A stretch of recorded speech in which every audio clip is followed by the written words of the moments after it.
मिर्जापुर आपके साथ मैं हूं ऋतु। शुरुआत करते हैं बुलेटिन की और बात करेंगे बंगाल को लेकर, सियासी पिच को लेकर। इस बीच बड़ी खबर आपको बता दें, पश्चिम बंगाल में आज पहले चरण की वोटिंग। बंगाल में आज 152 सीटों पर वोटिंग जारी है। तमिलनाडु की बात करें तो सभी 234 सीटों पर आज वोटिंग।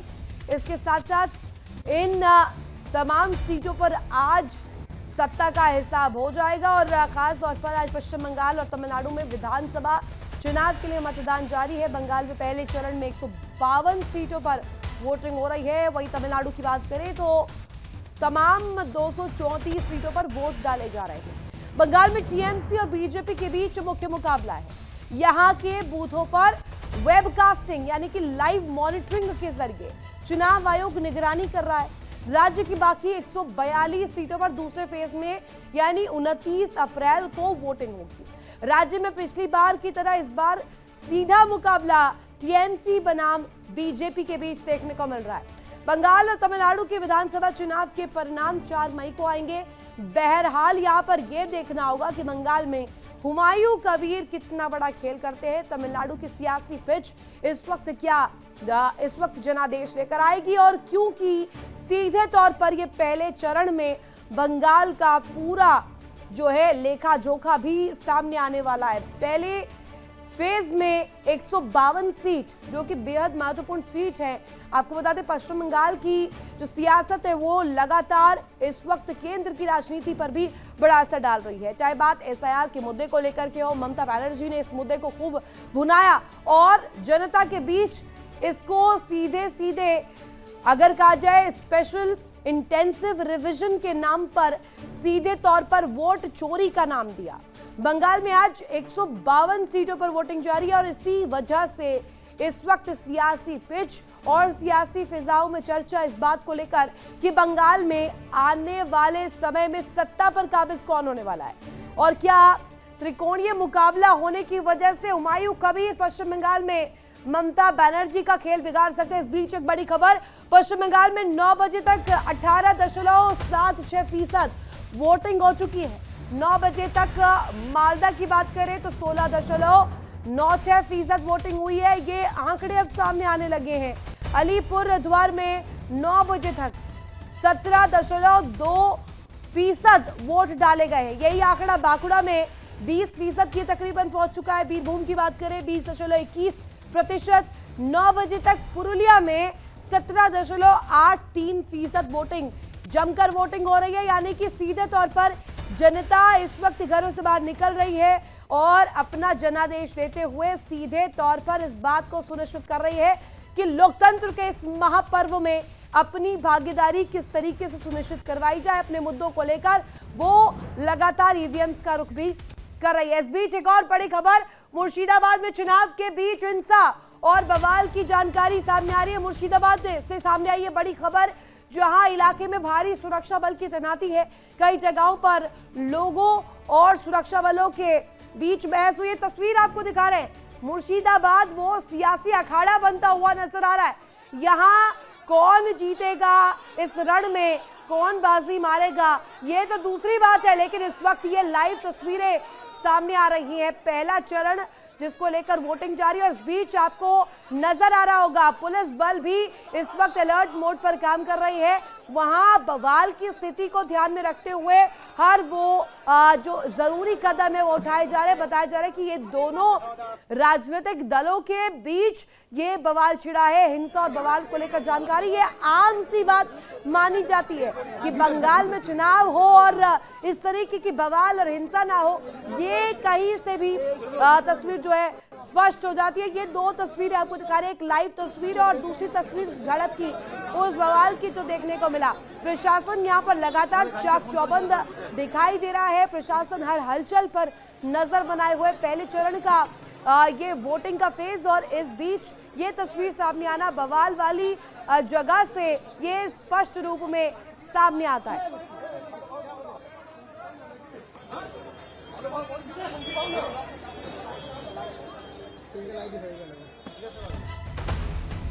और लीजिए इस बीच एक और बड़ी खबर, मुर्शिदाबाद में बवाल वाली जगह पहुंचे हैं हुमायूं कबीर। हुमायूं के समर्थकों और पुलिस के बीच कड़ी बहस हुई है। हुमायूं के समर्थक मौके पर नारेबाजी करते हुए बताए गए। मतदान केंद्र पर बवाल हुआ और मतदान केंद्र पर बवाल को लेकर तनाव बढ़ रहा है। एजेयूपी के अध्यक्ष हुमायूं कबीर और यहां पर सीधे तौर पर अगर देखा जाए तो हुमायूं कबीर जो कि टीएमसी में ही थे और उसके बाद उन्हें निकाल दिया गया, टीएमसी से बाहर एग्जिट गेट दिखाया गया, जिसके बाद अब ये जो तस्वीर है बेहद दिलचस्प हो जाती है। वही जिक्र जो इतने दिनों से किए जा रहे हैं, जिसमें ये कहा जा रहा है कि क्या ममता बनर्जी का खेल हुमायूं कबीर उनके एक्स साथी ही करने वाले हैं। मतदान केंद्र पर बवाल को लेकर तनाव बढ़ता हुआ नजर आ रहा है।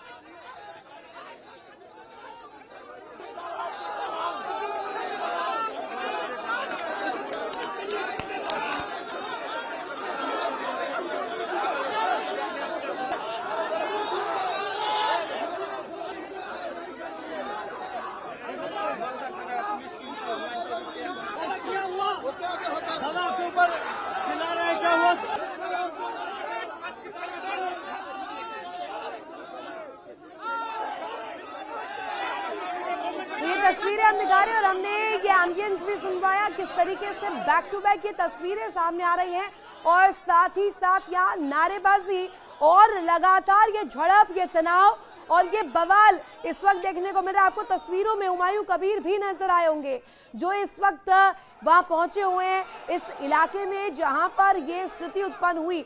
मुर्शिदाबाद जो कि इस वक्त बंगाल में सबसे बड़े केंद्र के रूप में उभरा है, लोकतंत्र का ये महापर्व बंगाल में पहला चरण आखिर किसके पास सत्ता की चाबी जाने वाली है। 2 फेज में चुनाव, पहले फेज का चुनाव और इस बीच ये तस्वीर जो है वो बहुत कुछ बयां करे। हुमायूं कबीर भी आपको दिखाई दे रहे होंगे। हमारे साथ सुशील तिवारी ब्यूरो हेड कनेक्ट है, साथ ही साथ गीतू मेरे साथी न्यूज रूम से मेरे साथ कनेक्ट है। सबसे पहले सुशील जी का रुख करते हैं। हमारे साथ एक और संवाददाता जो राहुल ग्राउंड जीरो से इस वक्त मौजूद है। सबसे पहले सुशील जी ये मुझे बताइएगा, बंगाल का सियासी ये पूरा रण जो है सेट नजर आ रहा है और इसके केंद्र में इस दफा कोलकाता नहीं मुर्शिदाबाद नजर आ रहा है, क्योंकि कहा जा रहा है कि सत्ता की चाबी किसके हाथों में जाएगी अभी टीएमसी हुमायूं कबीर की पार्टी और साथ ही साथ बीजेपी के बीच में ही तय होगा। बिल्कुल ऋतु, जिस तरह आज मुर्शिदाबाद में झड़प हुई है और वहाँ पर हुमायूं कबीर के समर्थक हैं, उन्होंने काफ़ी बहस की है सुरक्षा कर्मियों के साथ में। हुमायूं कबीर कभी ममता बनर्जी के बड़े खास हुआ करते थे और मंत्री पद पर भी थे और उसको बाहर कर दिया था पार्टी से ममता बनर्जी ने और उन्होंने अपनी एक अलग पार्टी बना ली और कहीं ना कहीं ममता बनर्जी को नुकसान पहुँचा रहे हैं। इस बार उन्होंने जितनी जनसभाएँ की उसमें ममता बनर्जी को तमाम उनकी ऐसी बातें उजागर की जो जनता के बीच में जनता को नहीं मालूम था और तमाम उनका विरोध किया। तो ऐसे में कहीं ना कहीं जो हुमायूं कबीर हैं वो टीएमसी को भारी नुकसान पहुंचा रहे हैं बंगाल में और भारतीय जनता पार्टी इस बार बहुत ही दमखम से चुनाव लड़ रही है। अगर देखा जाए तो इस बार जो दक्षिण बंगाल है और उत्तर बंगाल है और साथ में जंगल महल है, तो आज 3 क्षेत्रों में चुनाव चल रहे हैं, 152 सीटें इन 3 क्षेत्रों में। और दार्जिलिंग का जो क्षेत्र है, दार्जिलिंग है, जलपाईगुड़ी है, उत्तर बंगाल कहलाता है और इसके अलावा वहाँ पर एक जगह और है। तो ऐसे में वहाँ पर इस वक्त चुनाव चल रहा है, इसमें वोटिंग चल रही है।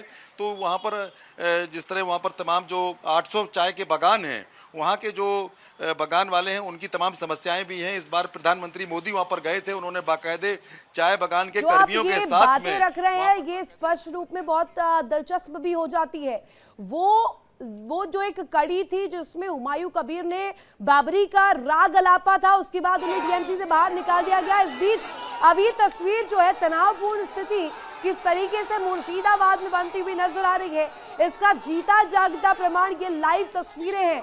इस वक्त आप देखिए बंगाल में चुनावी फिजा और यहाँ चुनावी रण में इस तरीके से अगर कहा जाए ये जहर कौन घोल रहा है। सीधे तौर पर बंगाल में अगर लोकतंत्र के इस महापर्व में इस इम्पोर्टेंट डे पर यहाँ तनाव और यहाँ हिंसा हो रही है, इसकी वजह क्या है? क्या यहाँ हुमायूं कबीर जो एक तीसरे बैकड्रॉप के रूप में इस वक्त समझ आ रहे हैं और त्रिकोणीय मुकाबला मुर्शिदाबाद में जो देखा जा रहा है, क्या ये वही तस्वीर है जिसको लेकर इतने दिनों से जिक्र हो रहा था कि मुर्शिदाबाद के किले में हुमायूं कबीर जो है ममता बनर्जी का खेला जो है वो बिगाड़ने वाले हैं। ये तस्वीरें, लाइव तस्वीरें सामने आ रही है, बाकायदे आपको दिखा रहे हैं। मुर्शिदाबाद इस वक्त सियासी अखाड़े के रूप में प्रतीत हो रहा है, क्योंकि यहाँ तनाव भी है, यहाँ हिंसा भी है, यहाँ सियासी तौर पर भी वो हलचल नजर आ रही है, जिसमें हर एक पार्टी दूसरे को काउंटर करने के लिए हर वो पैंतरा आजमा रही है। चाहे हुमायूं कबीर को आप लीजिए, बंगाल में चुनावी रण है, चुनावी रण के बीच ये तनाव, ये हिंसा, और वहां खुद हुमायूं कबीर का पहुंचना इतना ज्यादा दिलचस्प हो जाता है, क्योंकि एक एकल फोर्स के तौर पर कहा गया अलग पार्टी बनाकर, अलग चुनावी समीकरण साधकर इस बीच बाबरी के राग को आगे ले जाना, बाबरी मस्जिद बनाने को लेकर बात रखना, जिसके बाद टीएमसी से बाहर बेदखल करके निकाल दिए गए। अब वो इस तरीके की तस्वीर ये करने को उतारू हो गए हैं। ये तनाव, ये हिंसा, ये बवाल पहले चरण के वोटिंग के दौरान क्या दिखाता है कि क्या बौखलाहट में ये सब हो रहा है। चुनावी फिजा के बीच ये जहर घोलना, इसके पीछे की मंशा क्या है। और ये लाइव तस्वीरें जो आप देख रहे होंगे इस वक्त स्क्रीन पर, ये लाइव तस्वीरें उसका जीता जागता प्रमाण है, जिसमें कहा जाता है कि बंगाल में एक भी चुनाव बिना हिंसा के, बिना बवाल के संपन्न नहीं हो सकता। आप देखिए तनाव किस कदर यहाँ पर बरपा हुआ है। यहाँ बाकायदे टीएमसी के कार्यकर्ता आपको दिखाई दे रहे होंगे, साथ ही हुमायूं कबीर की पार्टी के लोग यहाँ पर दिखाई दे रहे होंगे।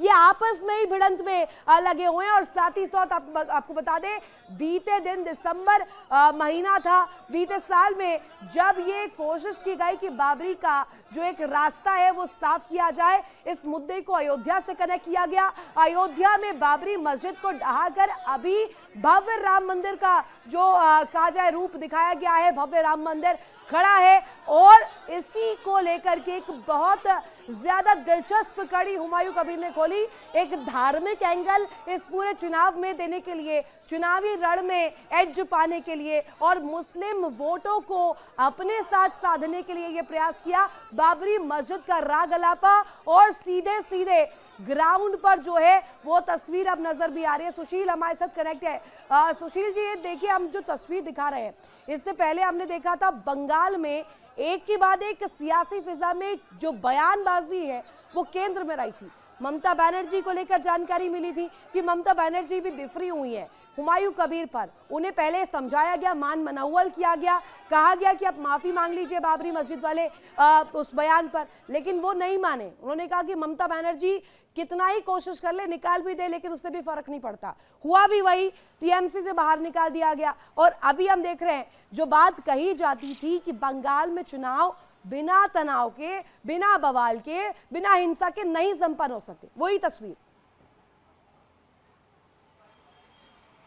बिल्कुल ऋतु, अगर हम 2021 की बात करें, 1300 जगह 1300 जगह हिंसा हुई थी और 17 लोगों की मौत हुई थी। तो ये जो हिंसात्मक चुनाव बहुत ही पुराना यहाँ का रवैया चला रहा है, यहाँ हमेशा हिंसा होती है, लेकिन इस बार सुरक्षा बल बहुत ज़्यादा मौजूद है। और हुमायूं कबीर है, हुमायूं कबीर लगातार जिस तरह के विवादित बयान देते हैं, बाबरी मस्जिद की बात उन्होंने की, टीएमसी को लगा कि बाबरी मस्जिद का बयान देकर उन्होंने हमारी पार्टी में कहीं ना कहीं डैमेज किया है। तो इसमें उनको पहले कहा गया है कि वो बयान वापस ले लें, लेकिन बयान वापस नहीं लिया। और उसके बाद उन्होंने हुमायूं कबीर ने अपनी अलग पार्टी बनाई और ममता बनर्जी को डैमेज करने के लिए हर तरीके का प्रयास कर रहे हैं हुमायूं कबीर। आज भी देखिए मुर्शिदाबाद में जिस तरह झड़प हुई, बीच में पहुंच गए, तो कहीं ना कहीं मुसलमानों के बीच में एक अच्छी पैठ उनकी दिखती नजर आ रही है। तो ऐसे में वो मुसलमान जो वोट है, मुस्लिम वोट है, उस पर सेंध मार रहे हैं। तो इसमें टीएमसी बहुत चिंतित भी है। टीएमसी ने बहुत प्रयास किया था कि हुमायूं कबीर अपना बयान वापस ले लें, उनको माफ कर दिया जाएगा, लेकिन कोई दो राय नहीं है।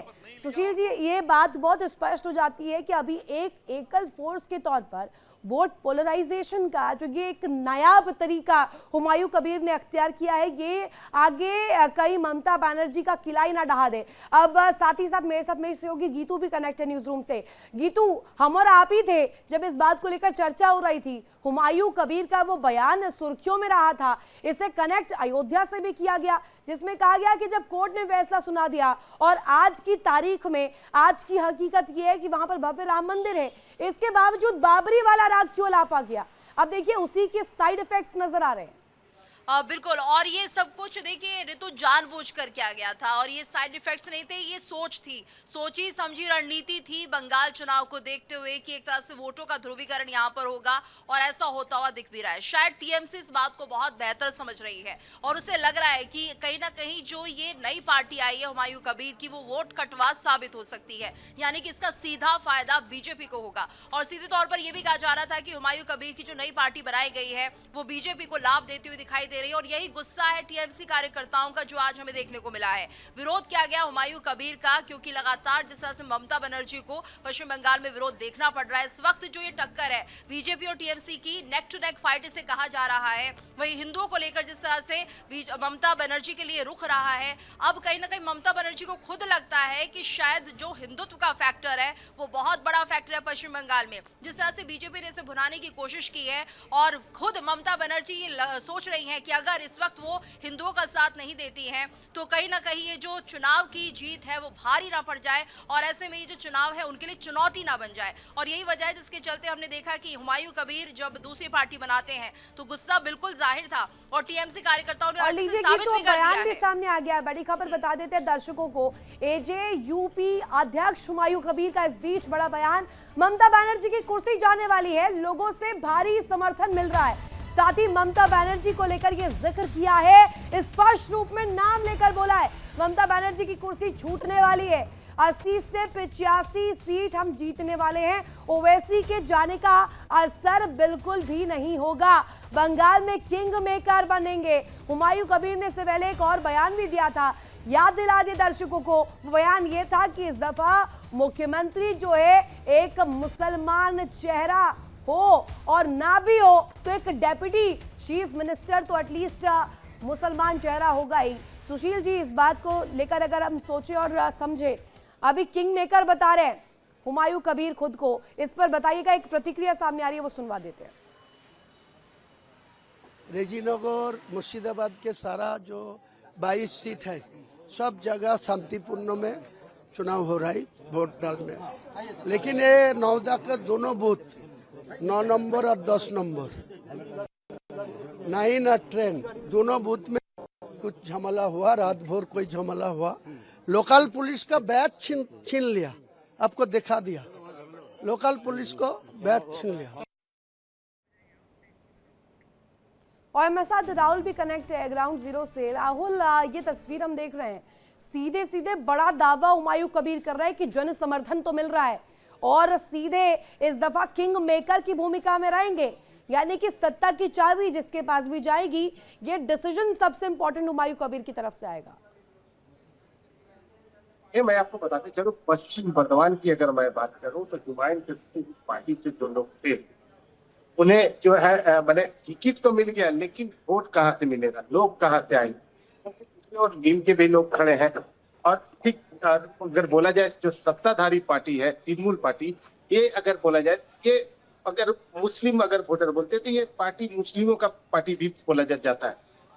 आखिर हुमायूं कबीर जो दावा कर रहे हैं पश्चिम बर्धमान की अगर हम बात करें तो यहाँ पे 9 सीटें हैं, तो 9 सीटों में से एक भी सीट अगर बोला जाए तो हुमायूं कबीर की पार्टी की ओर नहीं जा रही है। ठीक है राहुल, हमारे साथ सुशील कनेक्ट है और गीतू भी हमारे साथ न्यूज रूम से बनी हुई है। गीतू, ये तस्वीर जो हम देख रहे हैं, जैसा कि राहुल बता रहे थे, अभी सीटों का अगर बाइफिकेशन देखें, वो समीकरणों को अगर हम साधें और अगर हम समझे, जो हुमायूं कबीर कह रहे हैं उनकी तरफ से ये प्रतिक्रिया है कि 80 से 85 जो है इस बीच जो सीटें हैं वो हुमायूं कबीर जीतने वाले हैं, यानी कि सत्ता की चाबी और किंग मेकर की भूमिका ये दोनों में ही हुमायूं कबीर रहेंगे। बिल्कुल, और बहुत हद तक वो जो आकलन कर रहे हैं वो सही साबित हो सकता है। किंग मेकर की भूमिका में हुमायूं कबीर रह सकते हैं, जिस तरह की चर्चाएं पहले भी हो रही थी, जो सीटों का समीकरण था और एक तरह से ऋतु वोटों का ध्रुवीकरण यहाँ पर होता हुआ दिखाई देगा। हम देख रहे थे कि जब ममता बनर्जी हिंदू को लेकर भी अपना पक्ष रख रही थी तो एक तरह से जो उनका मुस्लिम वोट है वो भी थोड़ा सा छिटकता हुआ नजर आ रहा है। दूसरा ऑप्शन यहाँ पर हुमायूं कबीर ने दे दिया है अपनी पार्टी बनाकर, और ऐसे में जो मुस्लिम वोटर है वो सिर्फ डाइवर्ट होता हुआ दिख भी रहा है, क्योंकि ममता बनर्जी चाहती हैं कि वो हिंदुत्व को लेकर भी आगे बढ़े और वो जो मुस्लिम वोटर्स हैं उन्हें भी साधने की कोशिश करें। लेकिन मुझे लगता है कि ये स्थिति ऐसी हो जाएगी ममता बनर्जी के लिए कि वो दो नावों में सवार हो रही हैं, तो वो ना इधर की बचेंगी ना उधर की बचेंगी। शायद ये डर टीएमसी को भी है, इसलिए जो कार्यकर्ता है वो लगातार ये कोशिश कर रहे हैं कि कहीं ना कहीं जो चुनाव है उससे प्रभावित किया जाए। कई ऐसी जगह थी जहां से हिंसक झड़पें देखने को मिली है। हालांकि पश्चिम बंगाल का इतिहास रहा है कि जब भी चुनाव हुए हैं तो कभी शांतिपूर्ण तरीके से नहीं हुई और इस तरह की तस्वीरें सामने आई। लेकिन यहाँ पर हुमायूं कबीर का कद अगर बढ़ता है तो ये ममता बनर्जी के लिए एक तरह से चुनौती हो जाएगा और उन्हें एहसास है, उन्हें इस बात का डर है कि कहीं हुमायूं कबीर अगर किंग मेकर बन जाते हैं तो फिर उनका क्या होगा, किस और तरह ये से बड़ा खेला जिसका जिक्र हुमायूं कबीर कर रहे थे, कहीं वो बड़ा खेला जीतू हो ना जाए, क्योंकि ये कहा जा रहा है कि ममता बनर्जी को ही इसका सबसे ज्यादा नुकसान जो है उठाना पड़ेगा। और बड़े दावे बी टीम को लेकर हो चुके हैं कि हुमायूं कबीर खुद बीजेपी की बी टीम के रूप में काम कर रहे हैं। इनमें कितना दम है और जनता का फैसला क्या है ये तो वक्त बताएगा। आप तीनों रहिए मेरे साथ। खबर बता दें, आज दक्षिण भारत के प्रमुख राज्य तमिलनाडु में भी चुनाव हो रहा है। राज्य के कुल 234 विधानसभा सीटों पर वोट डाले जा रहे हैं। राज्य के सियासी रण एक बार फिर से डीएमके और एआईएडीएमके के बीच मुकाबला है। हालांकि अभिनेता विजय की नई टीवी के ने इस मुकाबले को और ज्यादा रोमांचक बना दिया है। वहीं बीजेपी एक बार फिर से तमिलनाडु में दस्तक देने की पूरी कोशिश कर रही है। इसके लिए पीएम मोदी समेत कई केंद्रीय मंत्री चुनावी मैदान में उतरते हुए नजर आए हैं और इसी को लेकर तस्वीर भी सामने आई है। तमिलनाडु में सियासी रण आखिर किस तरफ आगे अग्रसर हो रहा है, इस सियासी युद्ध में आगे कौन बाजी मारेगा और कौन इस रण में आगे निकल जाएगा, कौन पीछे छूट जाएगा, जनता का मत इस बीच किसके साथ है। इस बीच एक बड़ी खबर भी आपको बता दें, टीवी के प्रमुख विजय ने वोट कास्ट किया है। चेन्नई के नीलंकरई में मतदान किया है। पेरंबूर में त्रिची ईस्ट से लड़ रहे चुनाव और खुद अब अपने मताधिकार का प्रयोग करते हुए नजर आए हैं टीवी के प्रमुख। और ये तस्वीर आपको दिखा रहे हैं, आप देखिए भारी जन सैलाब भी आपको दिखाई दे रहा होगा। वो जैसे जैसे मूव कर रहे हैं, वोट कास्ट करने के लिए पहुंचे हुए थे, वहां पर लोगों की मौजूदगी भी देखने को मिली। और अभिनेता है, अभिनय की दुनिया से जुड़े हुए रहे हैं, उनकी बड़ी फैन फॉलोइंग है। अब इस बीच ये तस्वीर आ जाना, चेन्नई के नीलंकरई में मतदान उन्होंने किया है।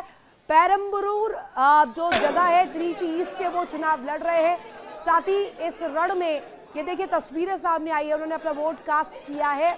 लोकतंत्र के इस महापर्व में नेता, अभिनेता, तमाम लोग इस वक्त नजर आ रहे हैं। इस बीच एक और बड़ी खबर आपको बता दें, टीवी के प्रमुख विजय ने वोटिंग टाइमिंग बढ़ाने की मांग की है। कहा है कि वोट कास्ट करने की वक्त को बढ़ा दिया जाए। मुख्य चुनाव आयुक्त को पत्र लिखकर ये मांग की है, रात 8 बजे तक वोटिंग टाइमिंग को बढ़ाया जाए। वोटरों में उत्साह को देखते हुए विजय ने मांग की है। कहा जा रहा है कि मोटिवेटेड तमाम वोटर्स है और इसी को लेकर के जो वक्त है वो भी बढ़ा दिया जाए, जिससे जो लोग नहीं पहुंच पा रहे हैं तय वक्त में वो भी वोट कास्ट कर पाए। सुशील तिवारी हमारे साथ कनेक्ट है। सुशील जी, ये देखिए विजय टीवी के जो है प्रमुख, उनकी तरफ से बड़ी मांग की गई है। सीधे सीधे कहा जा रहा है कि 8 बजे तक वक्त आप एलोकेट करवाइए, क्योंकि जो वक्त अभी तक एलोकेट हुआ है उसमें वोट पूरी तरीके से कास्ट हो पाए ये कम समय जाने पाता है, क्योंकि लोगों के बीच उत्साह इस तरीके से है और लोगों को वक्त चाहिए। बिल्कुल, जो थलापति विजय हैं काफ़ी बड़े एक्टर हैं, उनकी बड़ी फैन फॉलोइंग है, लोग बहुत पसंद करते हैं। इस बार तमाम जनसभाओं में भारी भीड़ देखने को मिली है। ये पहली बार चुनाव मैदान में अभिनेता से राजनेता बने हैं और 234 सीट पर बिना किसी गठबंधन के अकेले चुनाव लड़ रहे हैं। इनके तमाम प्रत्याशी खड़े हैं, 234 सभी सीटों पर ये इन्होंने अपने प्रत्याशी उतारे हैं। तो ऐसे में डीएमके और एआईएडीएमके इन दोनों के बीच में हमेशा युद्ध होता रहा है, लेकिन इस बार ये तीसरा समीकरण ये आ गया है कि इसमें जिस तरह टीवी के जो अभिनेता हैं विजय, वो इस बार मैदान में हैं, तो उनकी पूरी टीम है और वो कहीं ना कहीं पूरा समीकरण को खराब भी कर सकते हैं। जो टीवी के है पहली बार चुनाव मैदान में है और इसके अलावा जो डीएम के साथ कांग्रेस है, जिसमें जिस तरह स्टालिन ने कांग्रेस को 28 सीटें दी हैं और बाकी जो तमाम जो मार्क्सवादी कम्युनिस्ट पार्टी उनको भी सीटें दी हैं। तो पूरा ये जो गठबंधन है ये डीएमके अपना पूरे सीटों पर चुनाव लड़ रहा है और तमाम जो क्या नेता और क्या अभिनेता ये लोकतंत्र का महापर्व ही इतना खूबसूरत होता है कि यहाँ सभी अपनी भागीदारी सुनिश्चित करवाते हैं। तस्वीर इस वक्त आपको हम दिखा रहे हैं, ये फुल फ्रेम तस्वीर जहां रजनीकांत पहुंचे हुए हैं अपना वोट कास्ट करने के लिए, और ये अपने आप में दिखाता है कि चाहे दक्षिण की राजनीति को लेकर तस्वीर दिखाई जाए जहां बीजेपी अपनी पैठ बढ़ाने का प्रयास कर रही है और दक्षिण के द्वार खुलेंगे, कब खुलेंगे, कैसे खुलेंगे, क्या समीकरण रहेंगे, इनको लेकर के चर्चा है। गीतू हमारे साथ लगातार कनेक्ट है। गीतू, हम दक्षिण के चुनावी रण की बात करें, अभी नेता हो, अभिनेता हो, आम लोग हो, सभी पहुंच रहे हैं मताधिकार का प्रयोग करने के लिए। इनफैक्ट विजय जिन्होंने ये स्पेशली अनुरोध किया है कि समय भी बढ़ा दिया जाए क्योंकि मोटिवेटेड इस वक्त वोटर्स है और वो अपने मुद्दे रखने जा रहे हैं क्योंकि एकल तौर पर टीवी के इस बार चुनावी मैदान में है।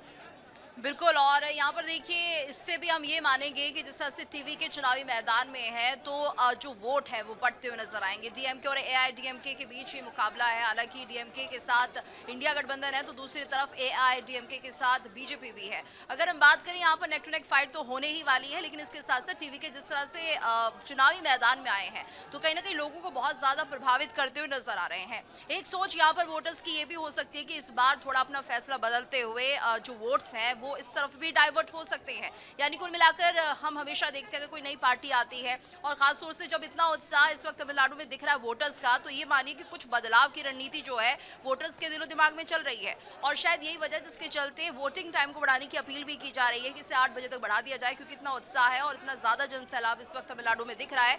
वहीं बीजेपी लगातार जो कोशिश कर रही थी साउथ को कवर करने की और बहुत हद तक कामयाब होती हुई भी दिखाई दे रही है। तो ये माना जाए कि जितनी सीटें यहाँ पर बीजेपी को चाहिए उतनी तो मिल पाएगी या नहीं मिल पाएगी, लेकिन हाँ सेंध लगाने का काम जरूर यहाँ पर होता हुआ दिखाई दे रहा है। और ऐसे में हम देखेंगे कि तमिलनाडु का जो चुनाव है बहुत ही ज्यादा दिलचस्प इस वक्त होने वाला है। दिलचस्प तो है ही, साथ ही साथ ये भी जो दर्शक देख रहे होंगे उन्हें समझ आ रहा होगा कि जो उत्तर का कहा जाए एक तरह से तस्वीर हो या उत्तर की राजनीति हो, दक्षिण की राजनीति हो, ये दोनों ही बहुत अलहदा है। दक्षिण के मुद्दे अलग है, दक्षिण की जो जनता है, जो जनार्दन है, वो तमाम बेसिक मुद्दों पर अपने वोट जो है वो कास्ट करने के लिए जानी जाती है और पुरानी तस्वीर रही है, पुराना इतिहास रहा है कि जो वहाँ चुनावी समीकरण होते हैं डीएमके एआईएडीएमके के बीच में ही सेट होता रहा है। लेकिन अब इस दफा क्या बड़ा खेला होने वाला है और टीवी के इन पिक्चर आने वाली है, ये वक्त बताएगा। आप दोनों ने ही